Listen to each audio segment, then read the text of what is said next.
نہ صرف معاف کیجئے، اللہ سے ان کی بخشش کی دعا کیجئے، وَاسْتَغْفِرْ لَهُمْ، اور اللہ سے معافی مانگیے ان کے لیے۔ یہ صاحب اخلاق آدمی اور نبی کا یہ مقام ہے کہ وہ اللہ سے بھی معافی مانگے۔ کسی سے اگر غلطی ہوگی ہے، پتہ چل گیا، خود بھی اس کو معاف کر دے اور اللہ سے بھی کہے کہ اللہ تو اس کو معاف کر دے۔ وَشَاوِرْهُمْ فِي الْأَمْرِ، اور ان سے معاملات میں مشاورت کیا کرو۔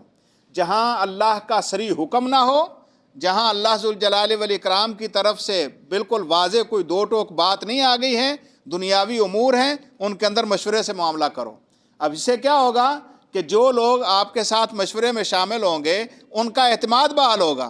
صرف آپ جو ہے وہ زبردستی اپنا حکم تھوپ دیں فوج کی طرح اور بعد میں جو ہے وہ ایک آدمی کی وجہ سے سارے معاملات نقصان میں جائیں، نہیں، معاملات ہمیشہ آپس میں اتفاق کے ساتھ طے کر کے اس کو آگے بڑھا جائے۔ وَشَاوِرْهُمْ فِي الْأَمْرِ فَإِذَا عَزَمْتَ، اور مشورے کے بعد اگر کسی معاملے کے اوپر بات جو ہے وہ طے ہوگی کہ یہ کرنا ہے تو پھر پختہ عزم کے ساتھ وہ کرو۔ فَإِذَا عَزَمْتَ، اور جب آپ عزم کر لیں، پختہ عہد کر لیں، فَتَوَكَّلْ عَلَى اللَّهِ، تو پھر اس کے اثرات پر نہ دیکھو، پھر معاملہ اللہ کے سپرد کر دو۔ فَتَوَكَّلْ عَلَى اللَّهِ، تو پھر اللہ کے اوپر توکل کرو، اللہ کے اوپر بھروسہ رکھو۔ فَإِنَّ اللَّهَ يُحِبُّ الْمُتَوَكِّلِينَ، یقیناً اللہ جو اس پر بھروسہ کرتا ہے وہ اس کو پسند کرتا ہے۔ تو اللہ بھروسہ کرنے والوں کو پسند کرتا ہے۔ لہٰذا اگر معاملات میں کسی جگہ پر ضرورت محسوس ہو تو مشورے کے ساتھ معاملہ کرو، اور مشورے کے بعد اگر کسی چیز کے اوپر تعین ہو جائے کہ یہ کرنا ہے تو پھر اس کے جو نتائج آنے ہیں وہ اس کے طرف نہ دیکھو، وہ اللہ پہ اوپر چھوڑو۔ اور یہ ہر معاملے کے اندر ہے، انسان ساری تدبیریں اپنے خیر کے لیے کرے لیکن اس کے نتائج اللہ کے اوپر چھوڑ دے۔ یہاں بھی مشورہ کرو اور مشورے کے بعد جو نتائج ہیں وہ اللہ کے اوپر چھوڑ کے پھر توکل کر لو، اور اللہ توکل کرنے والوں کو پسند کرتا ہے۔ اور جس کو اللہ پسند کرے کیا اس کو نیچا دکھائے گا؟ قطعاً نہیں۔ اس کے اگر کسی معاملے میں اگر بظاہر لگ بھی رہا ہو کہ یہ نیچا ہو رہا ہے تو اسی کے اندر جو ہے وہ اللہ تعالیٰ نے اس کی سربلندی رکھی ہوتی ہے، تو مشورے کے بعد معاملہ اللہ کے سپرد کر دیا جائے۔ اور نبی مکرم صلی اللہ علیہ وسلم کا یہی انداز رہا ہے، اسی کے مطابق آپ نے ہر بڑے موقع کے اوپر سارے صحابہ سے جو ہے مشورہ کیا ہے۔ آپ احد کا معاملہ لے لیں، بدر کا لے لیں، آپ جو ہے وہ اس کے علاوہ باقی حتیٰ کہ جو آپ کے گھر والوں کے اوپر تہمت لگی اس معاملے میں بھی آپ نے جو ہے وہ صحابہ سے مشورہ کیا۔ تو ہر معاملے میں انسان کو صاحب رائے، صاحب عقل و خرد اور صاحب سمجھ آدمی سے مشورہ کرنا چاہیے، اور ہر معاملے میں ضروری نہیں ہے کہ ایک ہی طرح کے آدمی سے مشورہ کیا، جو جس فن کا ماہر ہے، جو جس معاملے کا زیادہ خبیر ہے اس سے مشورہ کیا جائے۔ یہی وجہ ہے نبی مکرم صلی اللہ علیہ وسلم نے مختلف مواقع پر مختلف لوگوں کے قول کو ترجیح دی ہے۔ جب خندق کی باری آئی تو سلمان فارسی کے قول کو ترجیح دی، جب جو ہے وہ احد میں لڑنے کی باری آئی تو نوجوانوں کی بات کو ترجیح دی، اور اسی طرح باقی معاملات میں تو جو بندہ جس معاملے کا خبیر ہے اس کے ساتھ مشورہ کیا جائے، اور جب بات ایک کنفرم ہو جائے کہ یہ کرنا ہے تو پھر اللہ کے سپرد کر کے اس کو کر گزریے، اور جب اللہ پر توکل ہوگا تو پھر اللہ ایسے بندوں کو پسند کرتا ہے۔ ان ینصرکم اللہ فلا غالب لکم، اگر اللہ تمہاری مدد کرے، ان ینصرکم اللہ، اگر اللہ تمہاری مدد کرے گا، فلا غالب لکم، تو کوئی تمہارے اوپر غالب نہیں آ سکتا، تو پھر تم کسی بھی موقع پر نقصان نہیں اٹھا سکتے۔ جب اللہ مدد کرے گا تو کوئی تمہیں نیچا دکھانے والا نہیں ہے۔ وَإِن يَخْذُلْكُمْ، اور اگر اللہ تمہیں چھوڑ دے، فَمَنْ ذَا الَّذِي يَنْصُرُكُم مِّن بَعْدِهِ، تو اس کے بعد پھر تمہاری مدد کرنے والا ہے کون؟ تو سب سے اہم معاملہ یہ ہے کہ اللہ کی مدد اس وقت انسان کے شامل حال ہوتی ہے جب انسان اخلاق کا پیکر ہو۔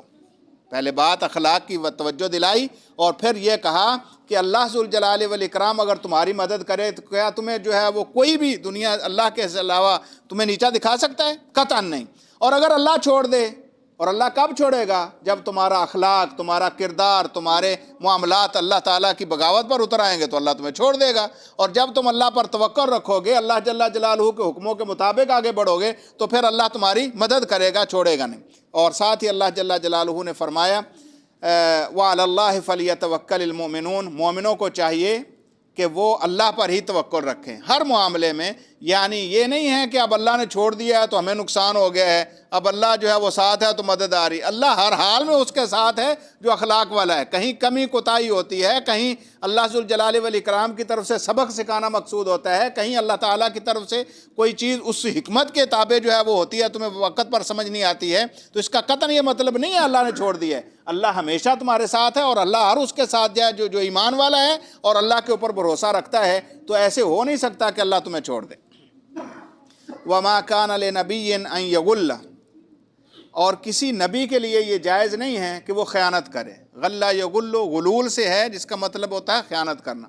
نبی کے لیے لائق ہی نہیں ہے کہ وہ خیانت کرے۔ یہ اصل میں جواب ہے اس بات کا کہ جس وقت نبی مکرم صلی اللہ علیہ وسلم نے 50 تیر اندازوں کو درے کے اوپر مقرر فرما دیا اور کہا کہ ہمیں فتح ہو یا شکست آپ نے یہاں سے نہیں ہلنا ہے، اور جب مسلمانوں کو فتح ہو گئی اور کافر جو ہے وہ بھاگنے لگے تو وہاں سے کچھ لوگ جو ہے وہ نکل آئے، انہوں نے کہا کہ اب جو ہے وہ مال غنیمت اکٹھا کرو اور اپنا حصہ جو ہے وہ بناؤ، اور نبی مکرم صلی اللہ علیہ وسلم کی اس بات کو کہا کہ اب تو فتح ہوگی، واضح نظر آ رہی ہے، لہذا تو اللہ ذوالجلال والاکرام فرماتے ہیں کسی نبی کے لیے یہ لائق نہیں ہے کہ وہ خیانت کرے۔ یعنی معاملات کی تقسیم، اموال کی تقسیم یہ امانت کے ساتھ ہوتی ہے۔ کیا کسی نبی سے یہ توقع کی جا سکتی ہے کہ وہ مال کی تقسیم میں خیانت کرے گا؟ کسی نبی کے لیے یہ ممکن ہی نہیں ہے۔ وہ اللہ کا پیغمبر ہے، وہ اللہ جل جلالہ کے احکام کا براہ راست لینے والا ہے، تو کیا اس سے یہ ممکن؟ اور پھر ایسا صاحب اخلاق جس کی پہلے تذکرہ ہو رہا ہے، ہر معاملے میں اخلاقی اعتبار سے بہت زیادہ بلند، تو اس سے یہ توقع نہیں رکھنی چاہیے کہ وہ معاملات میں، اصل میں ان لوگوں کے نظر میں بظاہر یہ لگتا ہے کہ وہ اس لیے چلے گئے کہ ہم مال غنیمت میں جو اکٹھا کرے گا اس کو وہ ملے گا، لہذا کہیں ایسا نہ ہو کہ ہمارا حصہ رہ جائے اور لوگ باقی جو ہے وہ اپنا مال غنیمت اکٹھا کر لیں۔ تو اللہ نے کہا کسی نبی کے لیے یہ لائق ہی نہیں ہے کہ وہ کسی بھی معاملے میں بددیانتی کرے یا خیانت کرے۔ وَمَن يَغْلُلْ، اور اگر کوئی بھی کرے گا، کوئی بھی کسی قسم کی خیانت کرے گا، یَأْتِ بِمَا غَلَّ یوم القیامہ، قیامت کے دن وہ اپنی ساری خیانتیں اکٹھی کر کے ساتھ لے کر آئے گا۔ تو نبی کے لیے تو ممکن نہیں ہے، لہذا عام آنے والے قیامت تک کے انسانوں کے لیے ہے کہ اگر خیانت میں، امانت میں خیانت کرو گے، کسی معاملے میں اس کے حق سے آگے بڑھو گے، تو کل قیامت کے دن اللہ کے حضور تمہیں وہ چیزیں لے کر آنی ہوگی۔ نبی مکرم صلی اللہ علیہ وسلم نے اس معاملے میں بہت ساری روایات ہیں، اور خاص طور پر آپ صلی اللہ علیہ وسلم نے فرمایا سب سے بڑی خیانت یہ ہے کہ کسی کا گھر مشترکہ ہو، یعنی ایک ساتھ ملتے ہوں، یا کسی کی جو ہے وہ زمین ایک ساتھ ملتی ہو، اور پھر وہ اپنی زمین کے ساتھ دوسرے کا کچھ حصہ، ایک بلشت یا زیادہ، وہ ساتھ ملا لے اور کہے کہ جیسے عموماً ذمہ داروں میں ہوتا ہے کہ وہ اپنے وہ بٹے یا بننے جو ہوتے ہیں اس کو چھانکتے رہتے ہیں اور بعد میں اس کو ساتھ ملا رہے کہتے ہیں یہ تو میری ہے، یا ایسے ہی گھر کی دیوار جو ہے مشترکہ ہے اور ایک وقت تک تو مشترکہ رہی، بعد میں کہا یہ تو میری ہے۔ تو اللہ کے رسول صلی اللہ علیہ وسلم نے فرمایا سب سے بڑی خیانت یہ ہے کہ بالکل قریبی یا جو ہمسایہ ہے اس کی کسی چیز کے اوپر قبضہ جما لیا جائے، اور رسول صلی اللہ علیہ وسلم نے فرمایا اگر کوئی ایسا کرے گا، کسی نے ایک بلشت زمین کسی کی لی، کل قیامت کے دن 7 زمینوں کا طوق اس کے گلے میں ڈال کر اللہ کے حضور جو ہے وہ پیش کیا جائے گا، یأتی بما غلّ یوم القیامہ، قیامت کے دن ہر کوئی اپنی خیانت لے کر اللہ کے حضور جو ہے وہ حاضر ہوگا۔ اور اسی طرح رسول مکرم صلی اللہ علیہ وسلم نے ایک آدمی کو زکوٰۃ کے اموال اکٹھے کرنے کے لیے بھیجا، اور جب وہ واپس آیا تو اس نے کہا اللہ کے رسول یہ اموال زکوٰۃ کے ہیں اور یہ لوگوں نے مجھے ہدیہ دیا ہے۔ تو رسول مکرم صلی اللہ علیہ وسلم نے فرمایا اچھا اگر یہ ہم نے مقرر کیا تھا ایک کام کے لیے تو آپ کو ہدیہ، اگر آپ ماں باپ کے گھر میں بیٹھتے تو یہ ملتا؟ قطعاً نہیں، یہ مال جو ہے وہ اللہ کا بندوں کا ہے، لہٰذا اس کو غلول شمار کیا جائے گا، یہ دھوکہ ہے۔ اسی سے استدلال کرتے ہوئے فقہا نے یہ اصول قائم کیا ہے کہ اگر کسی کو کوئی ذمہ داری دی جائے اور اس ذمہ داری پر اس کو کوئی تحائف اور ہدایہ ملیں تو وہ حقیقت میں غلول ہوگا، اور وہ خیانت ہے جو وہ کر کے آ رہا ہے، لہٰذا اس کو یہ رکھنے کی قطعاً جو ہے وہ حاجت نہیں ہے، اور اس کی بے شمار مثالیں جو ہے موجود ہیں۔ تو اللہ جل جلالہ فرماتے ہیں کسی نبی کے لیے یہ تو یہ ممکن ہی نہیں ہے کوئی ایسا کرے کہ وہ بددیانتی کرے یا خیانت کرے، اور اگر کوئی کرے گا تو وہ قیامت تک لے کر آ جائے، لہٰذا تمہیں رسول اللہ صلی اللہ علیہ وسلم کی بات کا خلاف نہیں کرنا ہے کسی صورت میں بھی، اگر تم کرو گے تو تمہیں جو ہے وہ لے کر آنا پڑے گا، اور رسول صلی اللہ علیہ وسلم سے تو ایسی بات ممکن ہی نہیں ہے۔ ثم توفیٰ کل نفس ما کسبت، اور جب ہر کوئی لے کر آ جائے گا اللہ کے حضور پھر ہر جان کو برابر دیا جائے گا۔ ثم توفیٰ کل نفس، پھر ہر کسی کو برابر دیا جائے گا ما کسبت، جو اس نے کمایا، جس کسی کا کھایا ہوگا وہ واپس کرنا پڑے گا، اور جو اپنا حق ہے وہ انسان کو مل کر رہے گا، لہٰذا وہی پہلے والی نرمی کے ساتھ معاملہ آتا ہے۔ اگر آج تمہارے اوپر کوئی ظلم کر کے کوئی چیز لے لے تو قطعاً یہ نہ سمجھو کہ میرا نقصان ہو گیا، آپ کو مل کر رہے گی ہر صورت میں، کوئی زیادتی کرتا ہے تو آپ اگر نرمی دکھاتے ہیں اللہ کے لیے تو آپ کو اس کا عوض مل جائے گا. ثم توفیٰ کل نفس، ہر نفس کو وہ چیز ملے گی ما کسبت جو اس نے کمایا. وہم لا یظلمون، اور اللہ کے حضور کسی پر کوئی ظلم نہیں کیا جائے گا. افمن اتبع رضوان اللہ، کیا وہ شخص جو اللہ تعالیٰ کی خوشنودی کی اتباع کرتا ہے، کمن باء بسخط من اللہ، اس شخص جیسا ہو سکتا ہے جو اللہ کی ناراضگی لے کر پلٹے. جو اللہ اور اس کے رسول کی اطاعت کرے اس پر تو اللہ تعالیٰ کی خوشنودی ہے، اور جو اللہ ذوالجلال والاکرام کی بغاوت پر اتر آئے اس پر اللہ تعالیٰ کی ناراضگی ہے. کیا یہ دونوں برابر ہو سکتے ہیں؟ قطعاً نہیں. اور ساتھ ہی اللہ فرماتے ہیں وَمَأْوَاهُ جہنم، جو اللہ کی ناراضگی لے کر پلٹتا ہے اس کا ٹھکانہ تو جہنم ہے. وَبِئْسَ الْمَصِيرُ، اور وہ بہت برا ٹھکانہ ہے. اگر تم محمد الرسول اللہ کی باتوں کو پس پش ڈالو گے تو تم اللہ کی ناراضگی خریدنے والے ہو، اور اگر تم اللہ کے رسول کی باتوں کو اب مقدم کرو گے تو تم اللہ تعالیٰ کی خوشنودی پانے والے ہو. اب تم خود فیصلہ کر لو کہ کیا یہ دونوں قسم کے لوگ برابر ہو سکتے ہیں؟ قطعاً نہیں. اللہ کی خوشنودی والے جنت میں اور اللہ تعالیٰ کی بغاوت والے یقینی طور پر جہنم جائیں گے. ہم درجات عند اللہ، انسانوں کے بڑے درجات ہیں اللہ کے ہاں. ہم درجات، سب کے درجات ہیں عند اللہ، اللہ کے ہاں. واللہ بصیر بما یعملون، اور اللہ جو انسان کرتے ہیں ان کے اعمال سے بڑا باخبر ہے. اللہ جاننے والا ہے، دیکھنے والا ہے. واللہ بصیر، اللہ دیکھنے والا ہے بما یعملون، جو وہ کرتے ہیں. تو تمہارے اعمال کی بنیاد پر تمہارے درجات بننے.